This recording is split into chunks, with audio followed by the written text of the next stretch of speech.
there a coach that's ever had a player's back more? No. Do you ever No, see Kirby Smart come out and be like, I like hitting shit with my car too? No, you never do. But Kirby Smart's a big, like, gosh, do you see what they're saying about us? He convinced a whole squad of guys that people said they were going to be 7-4. It's true. That guy can do anything. Ladies and gentlemen, we got a full barn today. AJ Forbes, Bryce Harrington, Noah Ambiel, and Dalton Lee are all on the call today. We are talking college football. First and foremost, we are starting with week 0 reactions and thoughts. First game of the college football season, we saw Georgia Tech absolutely stun number 10 Florida State in Ireland on a last-second field goal. Boys, start with Noah. What are we feeling about that game? Georgia Tech is the best ACC team in Ireland this year. That is no question about it. I'm gonna drink that Kool-Aid the whole year. I think if you're looking at it objectively, not just overreacting to week 1, Florida State was probably overrated going into the season based off how things ended last year and kind of all that. But Haynes King looked really good, and that Georgia Tech team was faster than I thought and way more physical than I thought they would be. I was going into the game not expecting to watch much of it because I thought it'd be a blowout, but it turned out that Georgia Tech's here. Georgia Tech's going to be competing in that ACC, so I'm excited. I'm all about Georgia Tech right now. Dalton, let's hear it. If you have DJ Uiagalelei on your team, you're gonna underachieve, and that's all I have. How many times has that guy had a shot and just not done anything? How many off seasons am I gonna fall for the whole you don't really think in depth about DJU's career, like in the off season, and then week 1 or week 0 in this case, every time he's gonna let you down. You drink the Kool-Aid all off season, you really believe in the guy and you want him to do well because he seems like a good guy and he just lets you down every time. If he was good, he'd still be in a Clemson jersey. And I'm ready to drink that Kool-Aid next year if he's coming back one more year. Is he just another Joe Milton? I was gonna say I saw it. Yeah, but at least Joe Milton can throw the ball a mile. Easy, boys. Let's not get on Joe Milton like that. In-house Patriots fan. I did see that post the other day about how DJU is basically a part of the Joe Milton school of quarterbacking, where he is probably the best of all time at a sport that has yet to be invented. He will find a way to be maybe not drafted, but he will find a way onto an NFL roster, and he'll probably stick somewhere somehow because they just like his vibes. I feel like he feels like a good, we'll say, not a great quarterback, probably a great vibes guy. Like, it seems like somebody you got to want in the locker room. But yeah, I don't. You got to always be fine with having a guy that's not great throwing the football, but he's bringing the vibes. Unfortunately, that is their starting quarterback for this year. But I mean, that's on Florida State for not getting somebody they thought was better suited for the job, in my opinion. At least he bought his whole team beats though for the island trip. That was probably pretty cool. Vibes. Dylan Gabriel did that. Does he have vibes? He did. Me and Bryce talked ad nauseum about Dylan Gabriel last pod. Yeah. There is something about these quarterbacks that are Hawaiian that just have the best vibes. Like getting their guys beats because they know how long the road trip is. They have to fly to the island when they go home. They know. I mean, hey, getting guys beats was really cool in like 2016. Let's get some Boses for the boys. How about that? Oh God. Dr. Dre's show me the quarterback that's getting some Bose quiet comfort for the whole team, and I'll respect that guy more. This was Georgia Tech's first win in nearly 10 years against a top 10 opponent. The last time they did it was against Florida State on a block kick. So that was electric. That's when ESPN scoreboard was at its peak. I remember that. I can see the clip in my head right now. Yeah. I think the biggest thing for me with Georgia Tech, for their offense, we've been talking a lot about Haynes King, first of all, rightfully so, because he had a great day.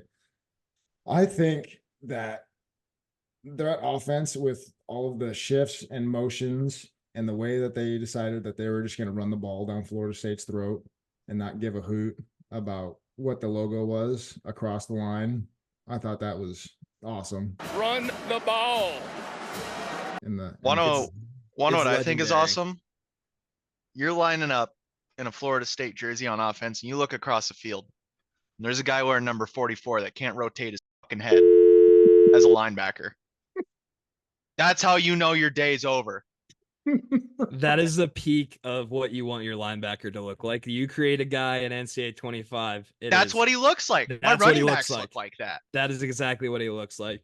The other guy from Georgia Tech that I thought played a great game, that like with his, he only got 4 touches, but Malik Rutherford is a dog. 16 yards a catch. Can't complain about that. No. I thought he had a really good game. Again, their speed amazed me. I didn't think they were like that when it came to speed, and all of a sudden they were just in a track meet with that. Like they didn't care who they were playing, and I think that's mentality is reflecting of their head coach probably, because the post game clip is the best, and then he does the Pat McAfee deal where he's thinking about putting on the crystal helmet too. Loved every second. I'm a big fan. I think it was very important to note, especially as an over better in the game, you go back and look, they dominated the time of possession in that second half. They did not let Florida State go back and hold the ball at all. I think if you look, I think Florida State had the ball maybe once I can recall in that fourth quarter. But other than that, Georgia Tech held on to that ball and they executed a perfect 2-minute drive, 3-minute drive, ran out the clock for a game-winning field goal right there. And I think that's a testament to the offensive line that Georgia Tech rolled out there on Saturday. Because I mean, you look at the first play when they just ran straight up wide zone, and that line of scrimmage went backwards about 4 yards against a Florida State team whose defensive line was supposed to be the staple of that whole unit. Right there, I was like, oh, Georgia Tech is going to go here. No, and they were being well talked about. I'm pretty sure they have some preseason All-Americans on that D line, and they did not look like preseason All-Americans. No. And like Florida State's first drive was perfect. Like they dink and dunk a little bit, then they just run the ball into the end zone. They took it out of DJ's hands. It worked perfectly. Exactly. It's like, I don't understand, like the next following possessions, they just like were not abandoned the run, I would say, but like you could have just handed it off every time, it felt like, and they were getting yards. I don't know. Maybe Georgia Tech had a little bit more of adjustment than I'm giving them credit for on the run game, but it felt like they could just keep getting on the edge and trying to run outside like they were at the beginning, but they didn't really go back to it from what I saw. And I guess this is a question for AJ, because he is and Noah. I forget about Noah. Sorry, Noah. When it comes to scripting plays, because I always think they always bring this up here. They say like look for after the first drive to see how well a team's gonna be, because maybe the first 2 drives are scripted real well. In your experience, what was, how many scripted plays did you guys have? And when do you guys start looking for, okay, hey, now they're actually starting to call plays within the game and not, this isn't what the game plan is coming into the game? Yeah. So like when we would go into a game, and this is almost, I'd say 90% of coaches go into a game this way. That first drive, especially in week 1, you had the entire offseason to figure out the best way to get the ball to your best players and take advantage of the weaknesses that the opposing defense has. So you have probably 10 to 15 calls on that opening script where you are doing your best to do everything that I just said. Again, get the ball to your best players, exploit the weaknesses of the defense. Once you get out of that script, is when situational football starts coming into play. And even if things go off script, say your first play is a pass and you get a sack, and you get sacked on your first play of the game, you are immediately off script, because that second play of the script was taken into account the fact that you were supposed to get 4 or 5 yards off that play. Now you go into second and 15, and all of a sudden you got to go into your long yardage part of your play menu, and now you're off script, and now you're out of rhythm. And usually teams will go into a game and they will have practiced that script at least twice during a game or during a week of prep. So really the game starts when after those first two drives. I 100% agree. Gotcha. Yeah, and that was something I was curious because you can say to Noah's point, Florida State came out just ready to go, and then after that, you could see when it came down to more situational football, Georgia Tech definitely lined up a little bit better after that. So 58 out of 98 rushing yards were on the first possession. yeah, just like just There like you that. It's just, at what point do you just go back? Like, I know coaches like to switch things up, but it's like sometimes you kind of overdo it. Like, what point do you just, like, after you're getting stopped a little bit, why aren't you just going back to that script and see if we can do it again? Like, start over at some point and just, like, this worked. Let's see if it works again. Because you're struggling on offense, like you're looking for anything. Yeah. Instead of going into your bag of tricks, maybe you just go back to what was you like had success with. But it's Well, also a lot tougher in the moment. DJU had negative air yards there for a while, which is also not a great stat to have your quarterback. What was he at half? 12 for 14 with like negative 0.1 yard in the air. Yeah, not good. Not good. Like where the ball was going. I'm like, oof. So Tough, but anyway, speaking of not good, Montana State pulled off the fourth quarter comeback against New Mexico in the midday game. Should be noted that Montana State was almost a 2-touchdown favorite going into the game against New Mexico. They were down 31-14 going into the fourth quarter, and New Mexico just crumbled. Bryce, what are your initial thoughts on this game?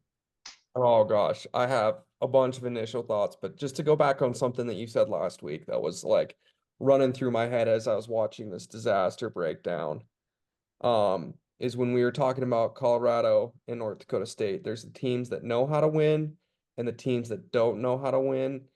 And as unfortunate as it is for me to say, Montana State is a program that knows how to win right now, and New Mexico is they don't know how to win. And you saw that. You saw that in some of their decision making that they had, and it ultimately cost them a game. And it led them to have Montana State come back. In a game that they frankly had every right to win. And it cost them. So, that was a big thing that was playing through my head and my main takeaway. And I know people are talking, it is a good win, I guess, for the FCS. It's a payday for Montana State, but they were 13.5-point favorites and were down for majority of the game. On top of that, I thought in the first half especially, I know Tommy Mellott still had 2 touchdown passes. One was for 1 yard, though. He looked very, very one-dimensional still. And if his offensive line still does not block for him, especially in the passing game, he's not going to be able to last a year. And that's going to be tough for him. Because they need to have him upright. Because I don't know who they have as their backup right now. And then without having Sean Chambers in that dual quarterback system, I don't know what their offense looks like. Yeah. For those who are unaware and are just paying attention to FCS football now, the Cats of Bozeman had a 2-quarterback system last year that was rather effective until they walked into Washington Grizzly Stadium in the end of November, which was awesome. But like you said, having that 2-quarterback system in an offense that prioritizes the run game, having those 2 quarterbacks take the load off of each other, taking carries away from each other, making sure each other's healthy. That was a big part of who they were last year. That was who they were on offense. Now it's just Tommy going in, and he's running the show. I mean, he's gonna have to be the guy for them. And hopefully he stays healthy. He came off of that kind of nasty knee injury at the end of last year. He looked fine walking in and he did what he had to do during the game. But again, let's not forget that Montana State was favored in this game. If New Mexico won this game like they should have again, they were up 31-14 going into the fourth quarter. That would have been an upset. It is not the other way around. Montana State did not upset New Mexico. In my brain, this game is like Ferris State versus like Cal Poly. That's what I'm connecting it with here. We got a good FCS team, we got a poop FBS team. I mean, I was golfing during this game. I didn't want to watch. I didn't care. That was first week football came on. I'm not taking my time to watch the Cats out of the day. Yeah, I mean, and they New Mexico did everything they could to lose this game.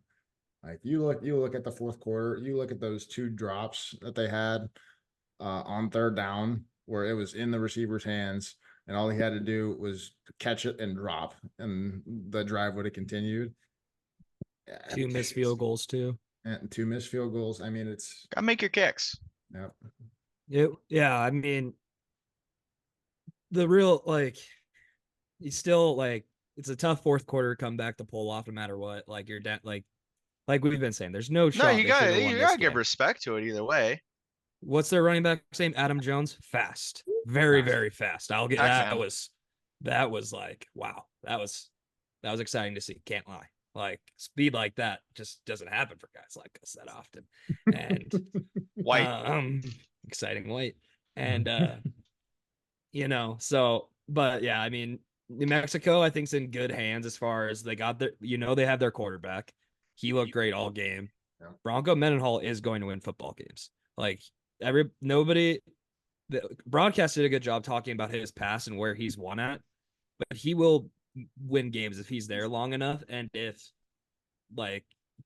barring transfer portal guys leaving and whatnot. I think he has that program in a good direction, but it's just you got to learn how to win, and that might come against Air Force and Nevada and the bottom tier of the Mountain West, which I think all four, the big four FCS schools, you look at NDSU, SDSU, Montana State, I think they're all in that mid tier of the Mountain West. I think that's what they are equal to. If not on good years, it's better, and on normal years, it's in the middle.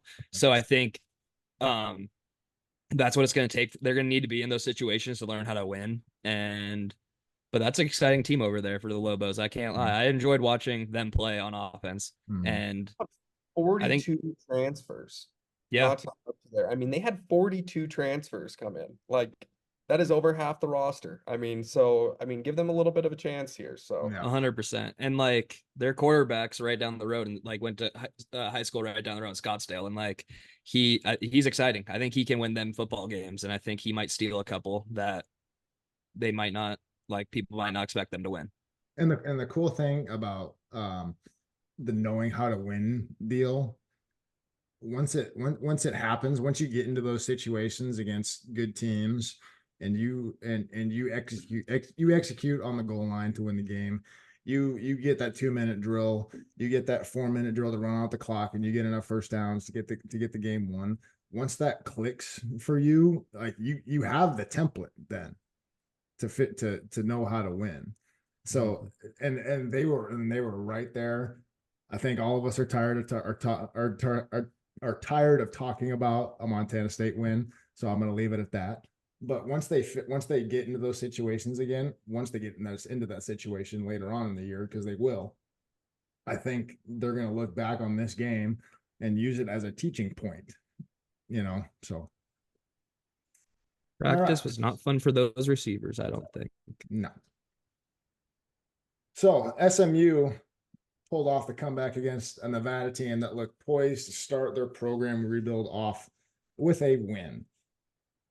Preston Stone threw the touchdown pass with 1 minute left in the game to put the Mustangs up 29-24 with a minute left in the game. As I said, that was their first lead of the game. Boy, oh boy, did SMU not look good during this game. Worst ACC team I've seen this year. And I watched Florida State. I think we all came into this game. I know me and Bryce talked about it last week. I think we came into this game expecting SMU with Preston Stone at the helm to be really good on offense. Didn't talk a whole lot about their defense. But we expected their offense, especially with a guy like Rhett Lashley coming from that Gus Malzahn tree of play callers and coaches. We expected that offense to be a heck of a lot better than it was. But yeah, kind of a disappointing start for SMU, even though they pulled off the win at the end. But I think something that gets lost in these week 0, week 1 games is when you are in practice going into, like, when you're in fall camp going towards games, the defense is always from the jump way ahead of the offense. No matter what program you're at, that's just how it is, because the offense has so many more moving parts to get in work. But that being said, Nevada does have another coach that, not my biggest fan. I'm not his biggest fan. But a guy has, like, just knows how to win. Like, he's won across the board. Like, it's another, I think he's going to be similar, not at the level of Bronco Mendenhall. It's like past, obviously, but he's been around winning programs his whole time that he's been a coach. And I think he will be a big key for Nevada to get that thing actually not in the bottom of the Mountain West anymore. But SMU, it's gonna be an interesting one. That Kool-Aid, I I gotta don't know defend who's my drinking boys. it yet. I gotta defend my boys from SMU. I've been preparing for my defense argument here. But to be frank, I think I said it all last week when I was talking to AJ that this was the game that I was most looking forward to, other than Georgia Tech, Florida State in the pod, is because I think Jeff Choate's defenses are so special, and I've seen his defenses throw just a wrench in any offense that I've seen. I've seen offenses go in and struggle, and I think for Jeff Choate to come in there and this kind of be a new team for an SMU, with a new head coach, I think this kind of threw SMU for a loop at first. And you saw them eventually pull it out. Ugly win, but at, end of the day, a win's a win. And like you guys said, the offense probably isn't there quite yet. I'm hoping at least. From what I watched, that backup came in, he scored a touchdown pretty quick. And that was interesting, because I think it's the hard part is it's interesting because you heard on College Game Day Kirk Herbstreit talking so highly of Preston Stone, and everybody's under this, like, you hear all these things about him in the offseason, and then he was struggling, and then that backup comes in and just marches down the field. It's just a tough look, and I think it's kind of fun that SMU has a bunch of question marks around it, because it's not like nobody's picking SMU to win the whole dang thing, but like they're a fun team to watch, and Lashley coaches a fun offense, and I'm excited to keep paying attention to it for sure. But yeah, give Jeff Choate a running quarterback and just watch problems happen. I gotta point out what I just said to you guys in the chat. I know NFL, college football, I'm iffy on. I just learned that SMU is an ACC team right when Noah said it. Had not a clue. Not gonna Stanford lie. and Cal are too, Dol, just so you know. So that's hands up accountability. I didn't know. Stanford and Cal are over there too. If you didn't, I hear knew Bryce. Stanford was. I knew Stanford and Cal was. SMU slipped under my radar. There you go. Yep. Dalton, 8.5 wins. Is that your total, Bryce? Yep. Dalton, Can't cover a 28-point spread. No, That's okay. That's okay. No favorite could last. Unders and underdogs are the key to the week 0 and week 1.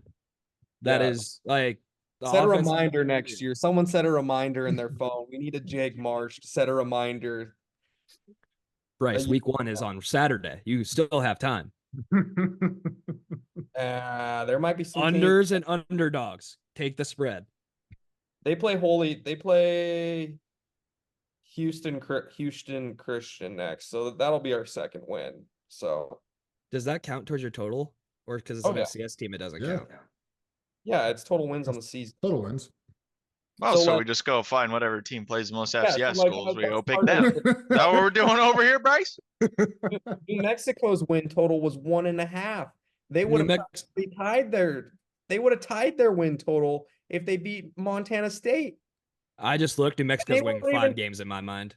And they weren't even expected to beat Montana State. That wasn't even one of their predicted wins. That's an athletic director's fault. You gotta get games you can win there.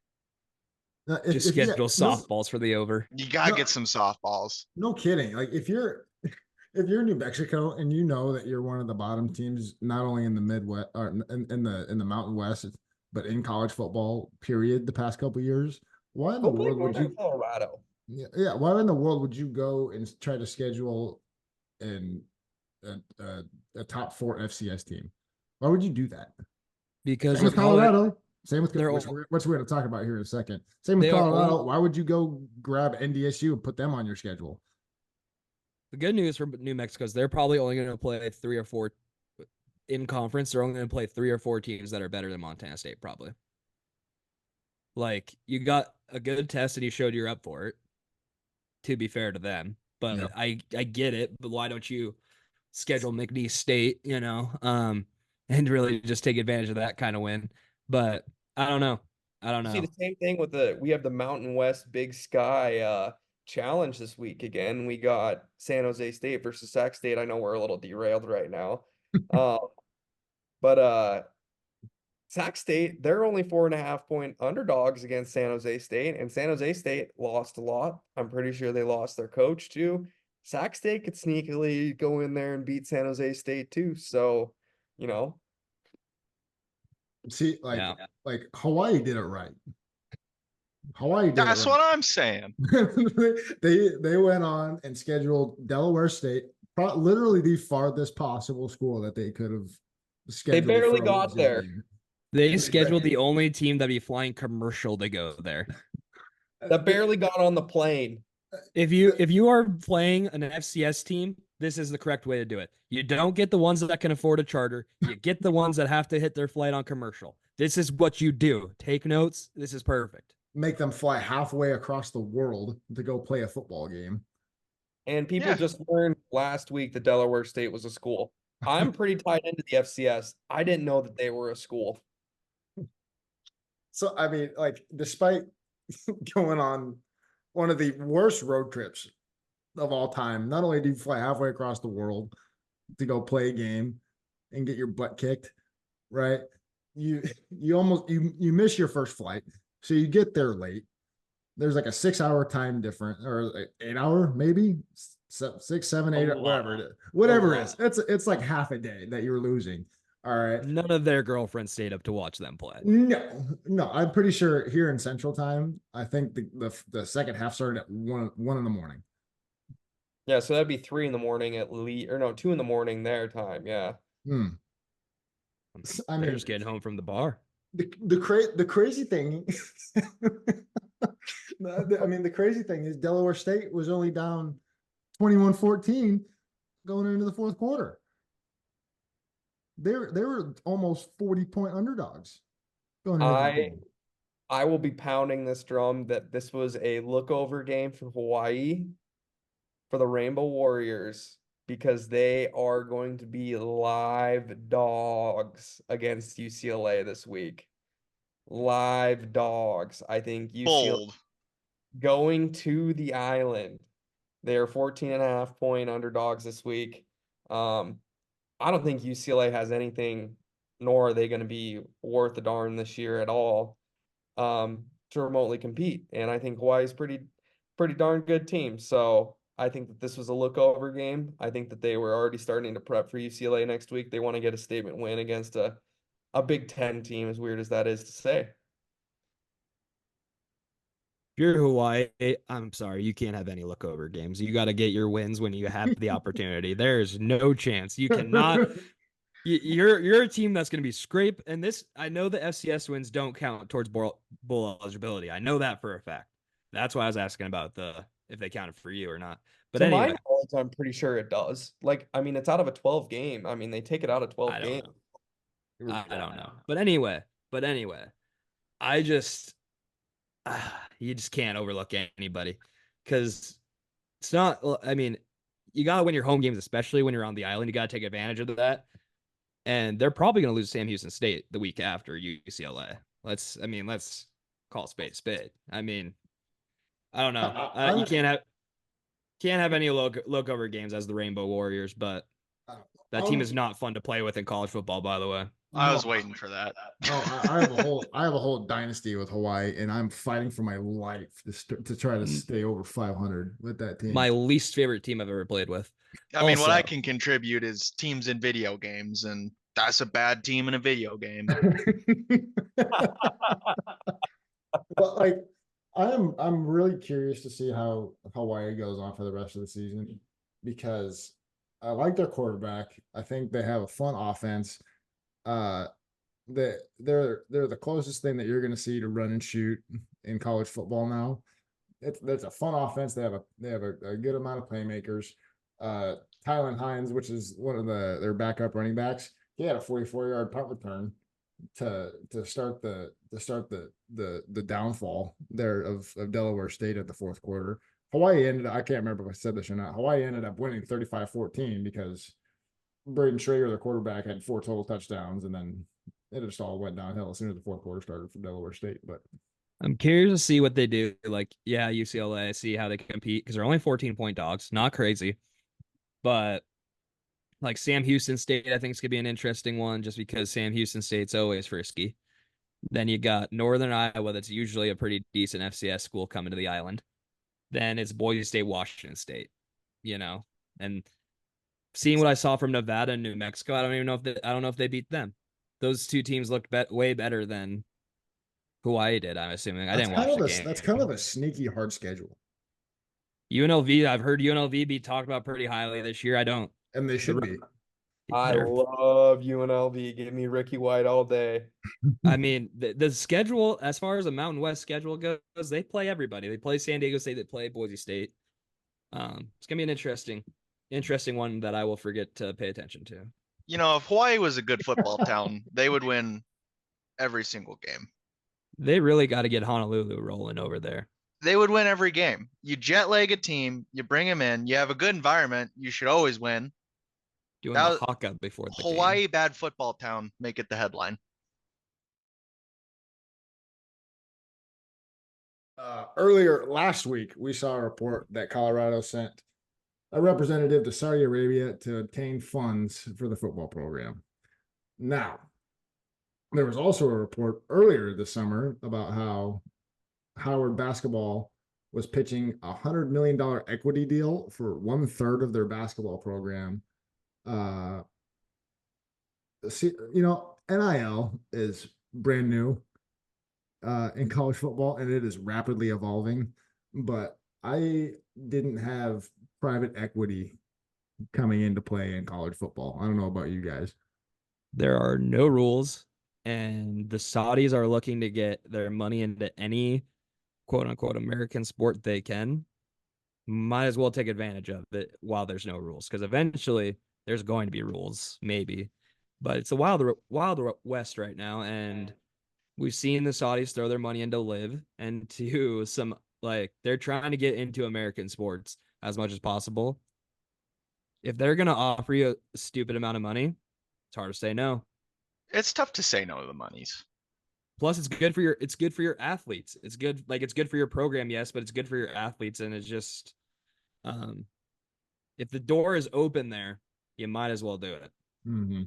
So what was interesting to me when I was reading up about the Howard basketball story, it sounded like that their head coach was trying to make up for the deficiencies in terms of making money in the conference that they were in.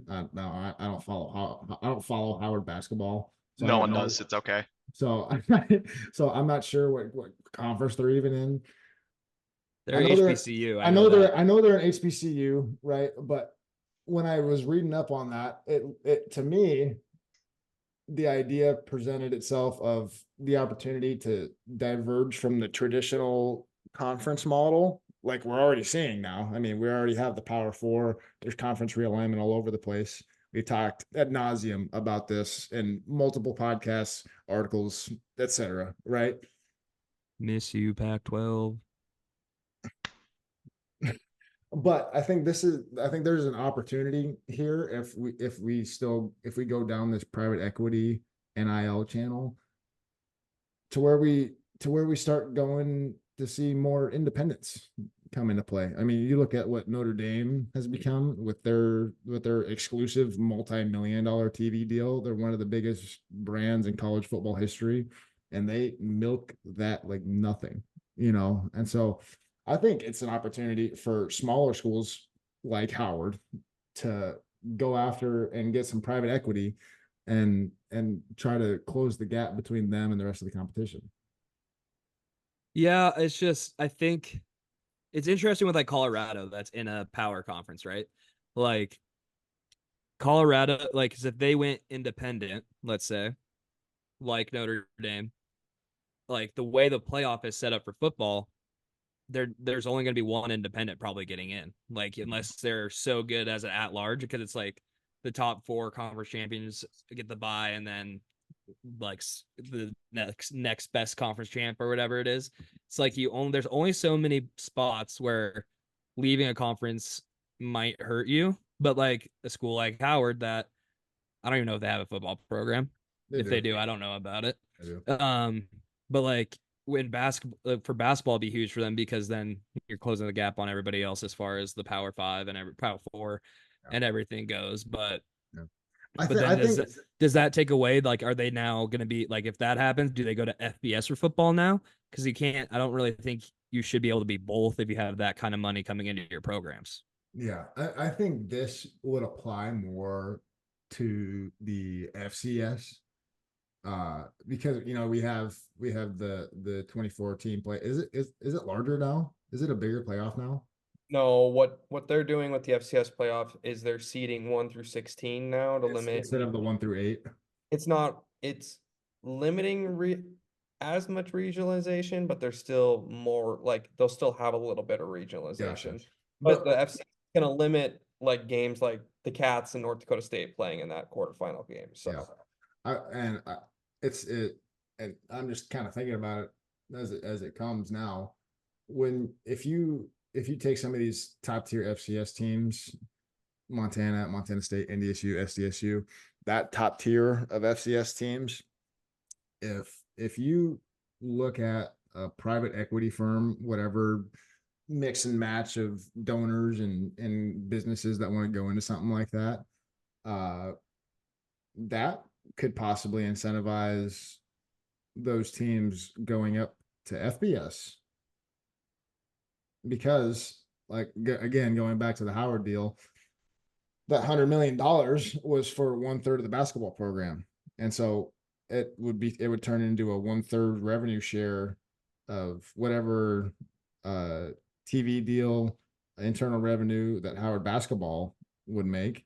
If you look at a team like Montana, who brings in the vast majority of the funds that the University of Montana gets every year in terms of sports, I think it's them and then basketball kind of down here a little bit in terms of funds, and then everybody else you're really losing money. And I think that's really that pattern is consistent throughout most college sports across the country.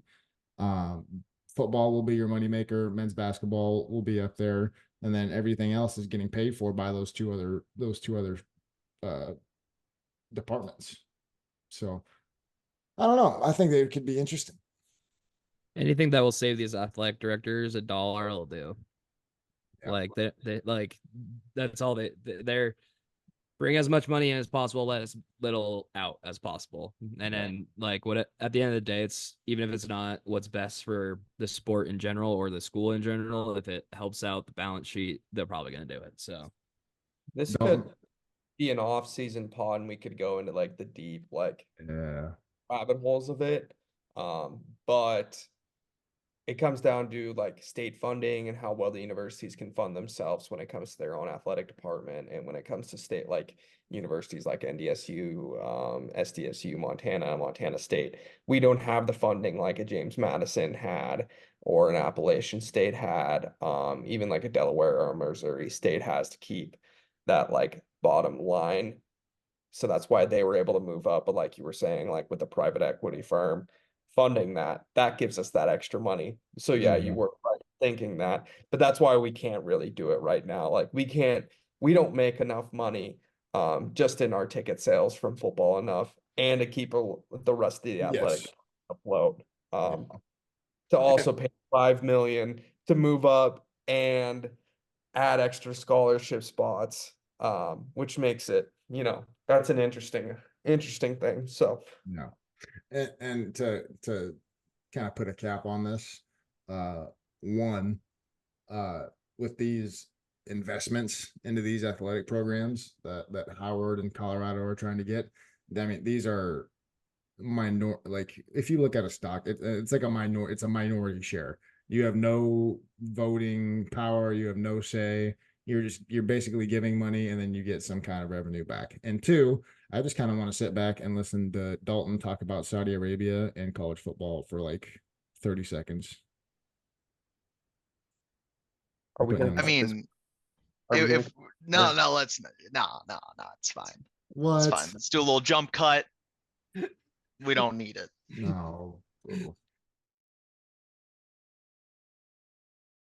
So now we're transitioning over into week one, and I'm going to transition this to Noah and AJ as we shift to my favorite team of all time. I know this is Dalton's and probably all of ours now since AJ's been here. We have Montana football this week, boys, as they take on the Missouri State Bears. 7 o'clock. It's going to be a blackout game. Um, Electric atmosphere. The Grizz don't lose at home. I got some stats here. They're 33-5 straight up at home over the last 6 years. They're 20-5 straight up against non-conference over the last 6 years, and they're on a 9-game win streak at home currently. Other betting stats just to throw in there. As home favorites, they're 22-12 and 14-9 against non-conference over 6 years. Last year, they were 4-3 as home favorites and 3-3 against spread as non-conference. Just popping it over to AJ and Noah, and then we'll go to Dalton and we'll get some of my thoughts. What are you most interested in seeing throughout the game here, AJ, as a former player? This is the first time you'll be sitting on the couch in a while watching a Grizz football game. So Yeah. Well, first and foremost, it's going to be really weird for a Saturday to come up during the fall, and I'm not going to be taking part in a Grizz football game. That's going to be incredibly weird. Oh, you're gonna be taking part. The fans take part, AJ. But it's going to be. I mean, for me specifically, it's going to be really cool. They invited all of the seniors and graduated players back for this game. Um, we will be getting our Big Sky Championship rings prior to the game, so that'll be really fun. It's gonna be cool seeing all the guys back, all the guys that I've spent the last 4 years with. I'm really excited to see what this team looks like. This is the first time that I haven't had any inside information. I was never a fan of those guys while I was playing that always tried to poke and prod for inside information. Who's going to be the quarterback? How's the defense going to look this year? So I didn't try to be that guy this year. I'm really curious to see how this game looks. Noah, former Grizz player himself. Yeah, I Oh, mean, there's no better atmosphere to open a season in the FCS, no doubt, and maybe a college football. I mean, football period. there's Some just Mecca. this is just gonna be one of those nights that you don't want to miss. And I have so many questions about this team. Not as and it doesn't even have anything to do with just like I just have no idea who's the court like don't know who the guy is at quarterback. The defense is gonna be great. That's been the staple since Coach Hauk's been back. And there's another thing with Coach Hauk. The guy just doesn't lose at home very often, and he just you get that winning mentality through all the years of practice and like just being in those situations in a game and everything. But this team's gonna be ready to go. I mean, it might look ugly for a little bit, like that's just kind of how the first games go, and especially when you don't know who you're it's like when you're expecting to play two quarterbacks, you just don't know how that's gonna look. I think it's gonna be an ugly go for the offense early, but I'm sure they get it under control late, and then that defense will probably just do their thing, man. And it's gonna be. I know that Missouri State's got a couple four former Grizzlies on their team too, and I'm excited to see them get the pounding they deserve. and we'll shift to Dalton. Super fan. I know the two of us have spent many hours in the student section. Hopefully, looking forward to seeing AJ join us there. And I will again. Who needs Yeah. to be in college to be in the student section? Not me. I'm on board with Noah here. I think the offense gonna look iffy for a little bit. I think first 3 weeks gonna look a little iffy. Defense will carry them through that. The offense still has the same playmakers. We got guys, you get them the ball, they're gonna be good. It's gonna look a little different for a bit, but it's gonna be perfectly fine. You see, I don't even know. I don't even know if I would say. I would characterize it as iffy. I would. It's when we say iffy, it's because we don't know what to expect, and it's like, and like you said, we don't know who's going to be the quarterback coming into this game. Who's going to be the first guy trotting out the sideline? And Coach Houck's press conference the other day, it said that both Ayat and Logan Fife are going to be playing this game. If you put any kind of stock, which you shouldn't, into the depth chart that comes out every week, like it has the Chart or of lies. yeah, it has the or between Logan Fife and Kale. So I don't know who's going to be the first guy to try it off the sideline for the first snap. But there are just so many things for that offense specifically that can make the job really easy for whoever they have back there. They have an offensive line who has a ton of experience. I've played with all but one. I think Cade, I'm not sure how to say his last name. He's the only guy that I haven't played with that is starting on that offensive line this upcoming week. Yeah, Brandon Casey, Journey Grimsrud, Liam Brown, Kanan Pamphilov, all those guys have played in big time games. All of them started in the pseudo Big Sky Championship game. They started in the playoffs. They played in the national championship game. I mean, it's going to be a good group of guys who have experience and aren't afraid to go out and play. And then you talk about all the playmakers that Montana has. I mean, they have 3 genuine All-American candidates at receiver. They have Eli Gilman, who just came off Dog. Sorry, who just came off. No, you're right. He just came off as the Jerry Rice Award winner as the freshman of the year last year. That running back room is loaded. You have Osmo, who's might touch the ball 7 times and have 110 yards. You never know when he's going to break it. He likes doing that. Legitimately. Every position has like Xavier Harris is going to be running around. Yeah.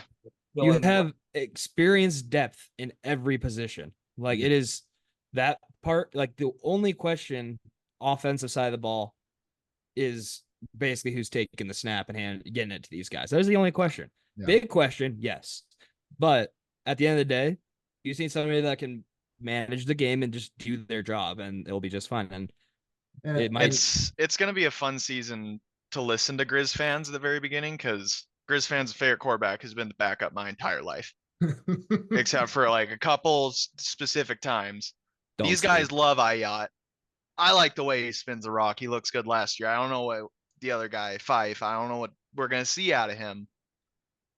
I think the biggest thing with Kale is he came into a couple games last year as a freshman, and his poise was incredible. Like you couldn't baffle him.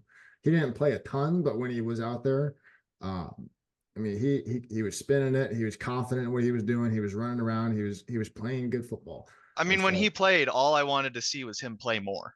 Mm-hmm. His composure is unbelievable for being such a young guy last year.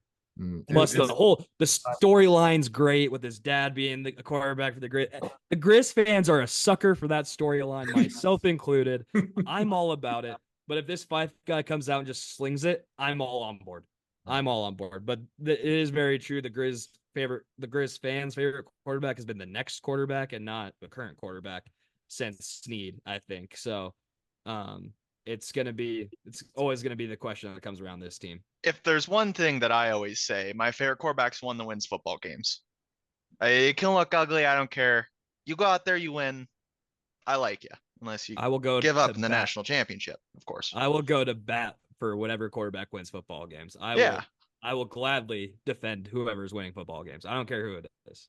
Like, I think it's going to be an interesting question to get answered. But that defense is going to be flying around. They're going to be, you got some guys at linebacker that always just fly around and hit what the first thing they see.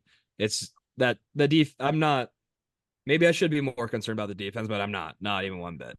Yeah. So, adding to that, what the defense should be concerned about, this is a Bears team that is returning, I found today. They say 19 starters total on their team, so this is a pretty returning heavy team.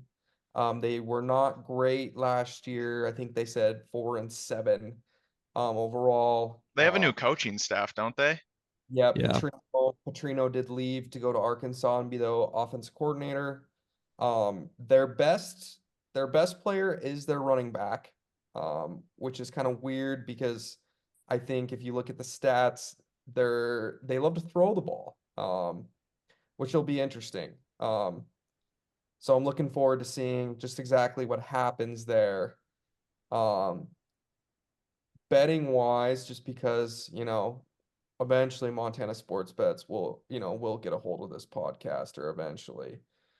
They did release their line finally today. We got the Grizz is 16.5-point favorites and the total at 52.5, sorry. Important note, Bobby Houck is 4-1 in home openers against the spread. And AJ, you can excuse yourself from this if you don't want to answer this at all. Boys, what are we taking here? Under Under in the Grizz to cover. 52.5. Yep. That's the recipe. Oh, gotta- I hate first week overs for Grizzly footballs, especially most of the time, since it's been a carousel at quarterback for a little bit. So I will take the under, and if it goes Want to know what over, else I'll great. take? I don't Grizz even man. think you can do this. Final score, exact score, 27-10. Oh. I Okay. like that. Grizz by a million. That's all I care about. Yeah. Those boys aren't ready to walk into Washington Grizzly and listen to Grizz fans that haven't seen football since night. at night. Grizzly fans that have had all day to get ready for 7 All o'clock. day. They've been outside the stadium since 9. They're not ready. I mean, realistically, kicks at 7, like 07, 7:12 probably. But yeah, I mean, Get there. that's what's on the schedule. we're getting the semantics here. But so I feel like we all got Grizz by a million. I was kind of leaning over on the total. I feel like for some reason we got a couple new pieces on defense. We might give up a cheap 1 or 2 just with kind of an experienced offense here or there. I see it being a 40-14, 42-14 kind of game.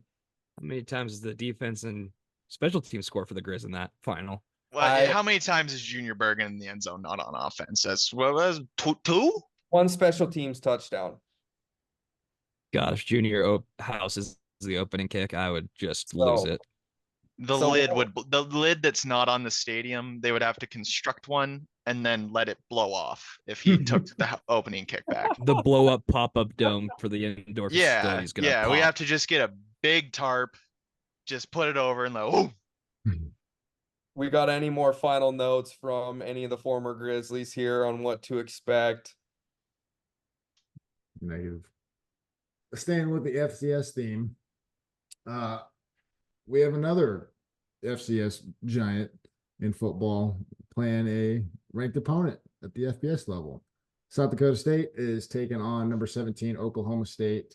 I think the fact that, and we touched on this last week, the fact that this spread, specifically from a sports betting standpoint, this spread is the same as the Colorado NDSU one is horrific. I hate it. my lock of the week, purely off of vibes, is Oklahoma State to cover. They have to, right? So SDSU, Mark Grozowski has something to say about that, dude. That Uh, I've watched I this guy don't play know. quarterback for what, 2, 3 years now. It feels like I don't know if I've ever turned on the game that he lost. It's just like the dude's a dog. Number 11. I'm all about it. The guy's better than probably a lot of FBS quarterbacks. I mean, I would take if he's on Florida State, they win that game. I think he's a difference maker. I think Ollie Gordon's going to touch the ball 1,000 times and probably score 5 touchdowns, and they might lose because Oklahoma State doesn't have a defense ever. I love Van Gundy though, so but mullet's gone. I don't know how to feel about it. I don't know how to feel about the Gundy train without the mullet. I think when AJ and I were talking about this last week, I said, if you would have asked me back in May, I would have said, oh, South Dakota State. I think I was still a little snake bitten from January with South Dakota State. I just think this Oklahoma State team is just too damn good. And damn, I just don't. There's no way that Ollie Gordon's losing this first game. I think they're just going to control the clock. It'll be like an ugly 27-10 game. Bet the under. Now I you're mean, what learning. better way to start off your Heisman season than 300 all-purpose yards and 4 tugs? It'll be like 27. It would be 27, 28-10. Ollie Gordon will have 200 yards rushing. They'll have majority of the possession. South Dakota State might score a touchdown early. It'll be like 7-7 going into halftime kind of a game where everyone's kind of like, oh, here comes South Dakota State. But that's kind of what I'm. so for all of the scheme gurus out there who are listening to this and get a nice little high off of X's and O's. So played against SDSU last year and that, or I guess this year in the national championship back in January. What they do on defense, it's just incredibly sound. Now they lose a lot on both sides of the ball. They lose a couple offensive linemen. There one's on the Seahawks, one's on the Steelers right now. The Yankee twins are out on the NFL right now. I can't. This is the NFL cut day. I'm not sure if they got cut or not. But They with the Jets. I just saw that today. so they regardless they lost a lot, right? But what they do on defense is they are committed to stopping the run, right? If you look at their defensive structure, they are going to try to get a seventh, eighth fitter even into the box. So when we talk about Ollie Gordon having 50 carries as his punishment and having 300 yards on the season or in the game, I think the Jackrabbits are gonna make that really tough because what they're gonna do is they're gonna bring that safety down. It's usually gonna be a boundary safety. He's gonna bring him down into the box to create a 7-man box, 8-man box. If that doesn't work, what they're gonna do is they're gonna keep him back. They're gonna bring that nickel into the box. They're gonna blitz him into the B gap, C gap. They're gonna find multiple ways to get 7, 8 guys into that box if Oklahoma State is committed to running the ball, which I think they are. Alan Bowman is their quarterback, their 7th-year senior, I think. I played 6 years. I thought that was a lot. 7 years is insane. He was But at Texas Tech with Patrick Mahomes. Never yeah, forget.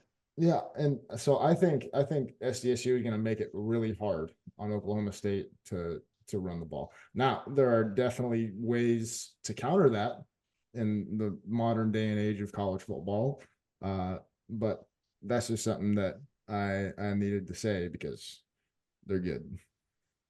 You just sold me to pick SDSU to cover. I mean, Ollie Gordon's a different beast, obviously, but it might take him 50 carries to get to that 150-yard mark. Who knows? I don't know. SDSU knows how to win. Alan Bowman knows how to find ways to lose. I think I don't know. Well, they lost a lot, but it's kind of getting to that point where they're almost like North Dakota State, and they're just going to reload and probably go win the whole thing again. I mean, Montana would have something to say about that. Well, I hope so. I hope so. I would hope so. All right. So we've been talking about FCS football for a while now. For those who don't follow FCS football, you can just fast forward to this point right here where we're going to talk about the highest ranked matchup of week 1, and that is going to be Georgia and Clemson. Now, I don't think it's as fun to talk about these matchups. Georgia, in my mind, is going to continue to be Georgia. It's going to be what Clemson is going to be able to do to keep up in the game. And they lost a lot on defense. Clemson lost their best defensive player last year in Jeremiah Trotter. He got drafted by the Eagles. Nice little Eagles generational pick right there. That was pretty cool. But I think it's going to be what is that defense going to do to stop a Carson Beck led Georgia team, and what does the next evolution of Cade Klubnik look like? Because there were some really good plays and some really bad plays for him last year. So I'm interested to see how he bounces back. I guess not bounces back, but tries to take that next step in his playing career against the number 1 team in the country. I'm all aboard the Dabo train always. I would stand up for that guy. And everybody's giving him a hard time because he doesn't use the transfer portal. I get it. There's a lot of guys in there, but those aren't Clemson guys. Clemson guys are in-house boys that do not get speeding tickets, and they are probably going to lose by 7. But I think this is going to be, I think Cade Klubnik's going to be, I believe, I will always drink the Dabo Kool-Aid, but I think the way he keeps recruiting traditional helps him grow to get to the mold that he's won with. And I know that might be a different mold than what people are doing now, trying to get all these new guys in and win.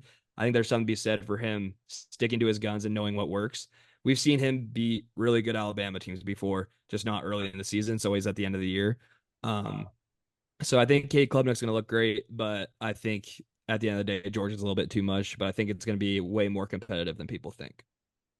I will believe Georgia will lose a football game when I see it. I think Cade Klubnik will be good. I've gotten to the point where I don't trust Clemson anymore. Wouldn't surprise me if Dabo wasn't the coach there at the end of this year or next year. Really? I could see it. I second that.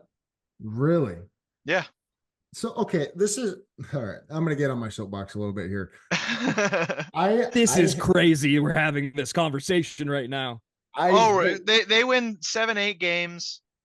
Pressure gets to him. He leaves. I hate people like you two who are calling for a man's job after he consistently wins 9, 10, 11 games every year. I'm not calling for his job. I don't think that Dabo can take all of the criticism of another bad year, and I think he steps down.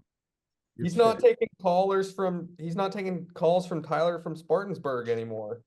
Nick Saban didn't want to talk to the media at all, and he's the greatest college football coach of all time. Deion Sanders won't ask questions from the local reporters anymore.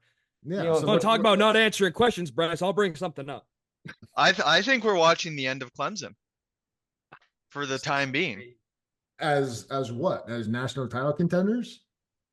Yeah, for a little bit. The only as a football team that I think is going to go to the playoff, win games.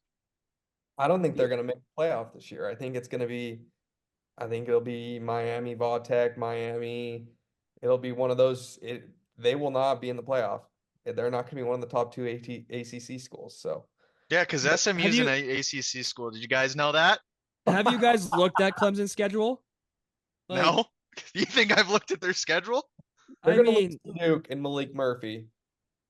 They don't play Duke. Do you think they're not losing to App State? NC State, I love that team. They might lose there, but it's at home, so I think they win. NC State's another good team. They're not losing to Florida State. They're not losing to Stanford. Don't think they're losing to Wake Forest. You really love to see a team going to play the Citadel in November. End of the year. Yeah. You're not going to lose to Louisville. Okay, maybe they'll be okay this year. They might lose one game. People like you. I pulled the schedule up. They might lose one game. They could lose try to pull the Skip Bayless take, right? It's people like you that made me start Barn Burner Sports in the first place. What do you mean? You son of a gun. You're welcome for the conversation, AJ. Jeez. There's no shot that they might. I can't believe we're talking about this right now. I can't either. With Dabo, I trust. Georgia's gonna win by at least 14. EJU revenge game? ? If they He lose, might not even be their quarterback. they lose to Georgia, Florida State, and NC State, they're out of the playoff. Kiss them goodbye. Oh my goodness. Okay, I can't. What is with this Virginia Tech Kool-Aid that everybody's drinking also? I do not understand it. Virginia Tech has a cool entrance, and that's it. They're not good at football. Clemson's going to go in there and dog walk them on November 9th. Book it. This Clemson team is making the playoff. Oh my god. Goodness. I'm done talking about this. We got one side of the room that's calling for this man's job. And we I'm got, not calling for his job. I'm He's making a saying- slight he's prediction. saying that he can't hack it. This man's job. I'm saying that I think that Dabo Sweeney, as time goes on, is getting less and less confident, and he's just gonna quit. Alabama didn't want him. This is what I like. This conversation has been going on actual like ESPN talk. This is what I like. Dabo's getting this fuel, and I think it only makes him want to win more. And Cade Klubnik obviously is his guy because he hasn't done a dang thing to change it. And so I believe in Dabo. Cade Klubnik might be the next Deshaun Watson. I Who think knows? Cade Klubnik is going to be very good this year. Minus the massage. On top of all I that. don't think that's the idol you want to have. Okay, Taj Boyd, is that better for you? I don't know. Deshaun Watson won a national championship, and Cade Klubnik's going to do it. I believe. Okay. I'm taking him all the way right now. Okay, Gosh, Dabo- you guys made me okay. mad with this, and I am all about. I'm gonna go get a Clemson shirt, and I'll wear it every Saturday, and we are gonna win the national championship. Dabo's back. Enter- Okay. Cue the video of Dabo running full speed down the hill. Full speed. That gave a guy's got a guarantee speed earlier. boost that nobody else has. November Or see any 2nd, other coach. November 2nd, Louisville will beat Clemson. No, they got a bum at quarterback. They got a former Oregon bum. Okay, now transitioning to the next game and God. another interesting head coaching battle with two coaches that also occasionally find their names on the hot seat. Okay, before you go, Brian Kelly killed a kid. And he's in favor of execution. Cue the clip of him after Notre Dame loses to Florida State saying Cue he's the in clip of that kid dying. Okay, back on track, boys. Oh, this video gonna get taken down. God, that Dabo Sweeney thing got my blood boiling. I'm not gonna be able to go to bed tonight. Golly. I'm in favor of execution. All right, lady. I'm taking the reins on this. All right. We're I'm talking taking about a the reins coach that's back gonna on get this. fired after this year. It's gonna be Brian Kelly. Yeah, please do. I hope he gets fired and Lincoln. I'm taking the Especially reins after back. Marcus damn it. Freeman doesn't make Listen the up, playoff you at Notre two. Dame. He's gone. Listen up, you two. All right. Freaking number 23 USC and number 13 LSU play on Sunday. All right. That's what we're talking about right now. No, Time for Miller Moss. I'm a big Miller Moss guy. Watched him once. I'm a big fan. I'm a big Miller Moss fan too. I think And that receiver, Branch, whatever his name is, fast. Fast. 98 speed on NCAA fast. I watched him do a reverse where they handed him a jet sweep. He reversed backfield, pitched it to Caleb Williams, and they threw it for a bomb. I am all in on that guy. Gosh, I love this USC team. Let's keep it going. Oh, so I mean, it's two head coaches that continuously find themselves on the hot seat, right? We got Lincoln Riley for USC, and we got Brian Kelly for LSU. All right, Lincoln Riley, talking about Miller Moss, he will always put out really good quarterbacks. All right, when Miller Moss came in at the end of the season, when Caleb Williams was out, right, he looked really good. I mean, I have no worries about who USC has at quarterback. My biggest question about USC is the defense, which was arguably the worst in the country last year. I have the best man at my wedding. He's a USC fan. Every Saturday, he would just text me in despair watching that USC defense. All right, they're getting dog walked up and down the field the entire time. There's only so much that Lincoln Riley can do. All right, he can dial up the best offense in the world. When you lose 60 to 59, it doesn't matter. All right. But I think this USC defense is gonna, I don't know. I don't know how I feel about it. What I do know is the LSU offense is gonna be really dynamic as it was last year. Now they don't have Jaden Daniels. All right. obviously And Heisman winning quarterback, did.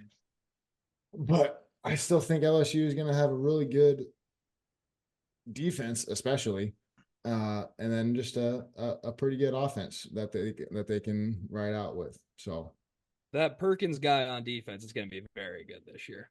mhm. But you lost your two leading rushers, one being your quarterback. You lost your two leading receivers that to the draft, and your one of your other running backs transferred. That is like they lost a lot of guys, like position guys, that make me very concerned. We've never seen. I don't know if we've ever seen this quarterback play, and that also is concerning. And It's plus, Garrett it's it's Brian Garrett Kelly. Nussmeier, right? Yes, I've never seen him play, and I think you lose a lot on offense there. Obviously, LSU is an easy school to get guys to come to most of the time, but I like it's gonna be. I think this might be the Sunday night cap we really need, where the over is just blown away, and I think USC is gonna score 1 million, and they're probably gonna give up 1 million to the worst offense you could ever imagine. Like it's just that's USC football right now in a nutshell, and I'm excited. I think this is gonna be the highest scoring game of the weekend. That I agree with. We're talking about going back to Garrett Nussmeier. He's been at LSU since 2021. It hasn't played.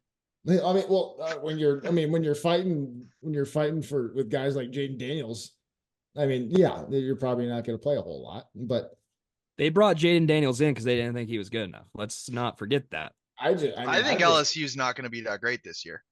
I think I honestly not- believe, minus like all jokes aside, I do think this might be like sketchy surface for Brian Kelly to be standing on at the end of the year. I agree. No, I agree with that.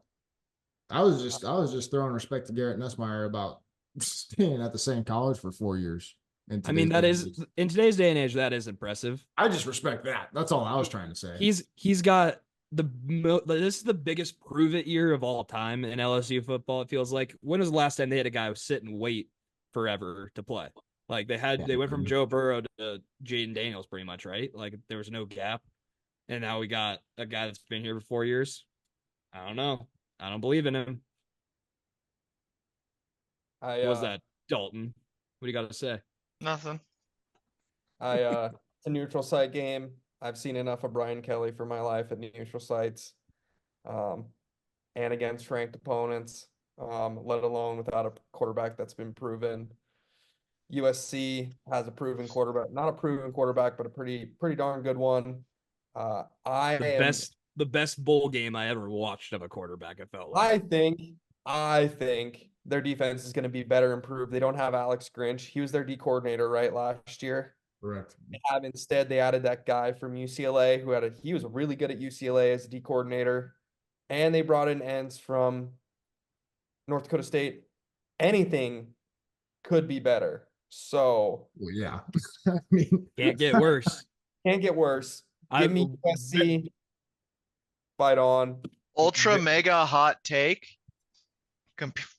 Like everything else I say in college football, this is off of vibes and vibes only. October 12th, USC plays Penn State. I think USC will be undefeated going into that game. I'm pretty high on USC this year, honestly. I will always drink the Lincoln Riley Kool-Aid, and I don't know why. You think they beat Michigan? Yeah. Ooh, in the big house. Michigan's taking a step down this year. You don't trust the orgy? No. I think that there might be some orgies in the end zone, but not as many as you think. Back, he makes the read, and what do you know, guys? It's an orgy in the end zone. Well, on that note, ladies and gentlemen, I think we're gonna call it. We've been talking for a while. We love you guys. We appreciate you guys for listening in on this. It was a full barn for the first time in a long time that we've been able to do this. So it was a great time. We're gonna see y'all next week. Hope y'all have a great weekend of college football.